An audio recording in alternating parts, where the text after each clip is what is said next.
Hi, we are on our second phase of our wild things. You have already traced with pencil and added patterns inside each of your monsters. All the patterns should be different.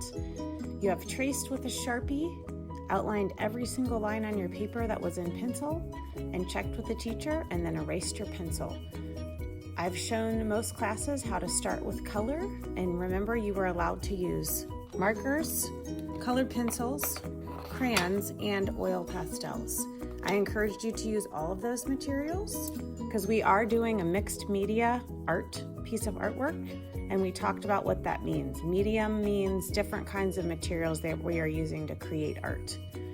So I have shown you how to use the oil pastels, and I showed you how to go in and push not too hard with them, because if you push too hard they will break.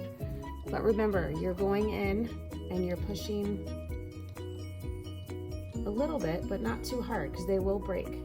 Now the oil pastels are made with oil, not wax, so they go on very smoothly and they're easier to color with than crayons. So you are coloring your monsters all in with color. You can use any of those materials that I had mentioned. And you're coloring every single space in except for the space behind the monsters. You can also leave a few places open where you're going to add paint, but we're mainly going to add watercolor paint to our background space. The background space is the area behind the actual monsters. So you will actually be using watercolor tempera paints in these big trays that I'm going to show you to use water and a brush and actually paint that background space.